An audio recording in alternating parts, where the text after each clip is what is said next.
Hello, my name is James Ortiz, and I am the director and creator of The Woodsman. Crack the bark and hack the pine, my honest task at least is mine. I need and eat, not pressed for time, but what I've lost, chop nick, you're fine. A scrap heap feels no guilt or shame, I'll focus on this cut. No nightmare sore, I'll never rest in bed nor cold casket.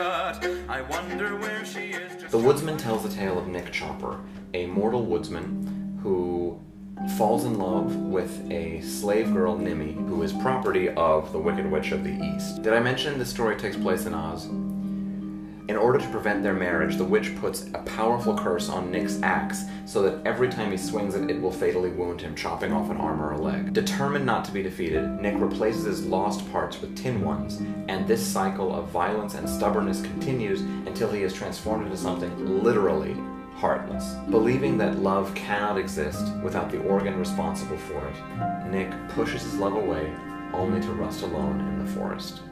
The Tin Man's origin story appears in several passages throughout L. Frank Baum's classic, albeit somewhat forgotten, Oz series. This story has never been told in a way truer to the original text. And since Oz is the first American fairy tale, we decided to depict Oz as a fantasy landscape that in some way resembles America circa 1840 to 1890, the years in which Baum himself lived, in order to sort of tie into the time that he was writing about and referencing. When we sat down to create the piece, we first began with the source material and scoured the books for as much information we possibly could about the world, about the magic, about the characters. Once we had that, we started trying to flesh out the story that we already knew with those details. Then we began trying to tell the story musically, physically, in the style of the Lecoq School, and with puppets, but always trying to retain that L. Frank Baum old world flavor. In regards to the puppets, since the story is so actor-based and we had so many brilliant actors to work with,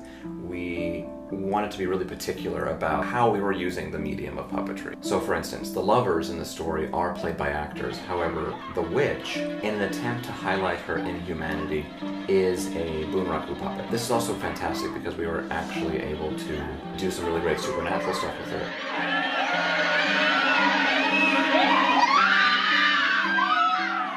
And as Nick would slowly transform into the woodsman, as each of his limbs would be cut off, they would be replaced by a puppet limb. And this continued until he was entirely replaced by the puppet itself, and the puppet then took over his role. It's made out of riveted aluminum, and when put all together, it stands at about 7 feet tall. In the novels, there is a wild beast called a Kalita. It's a half tiger and half bear creature, but it's never been depicted in any retelling of any of the novels, so we had to find a way to include it in some way. We can't wait to see you at the show this January and February. 59 East 59. So come on by.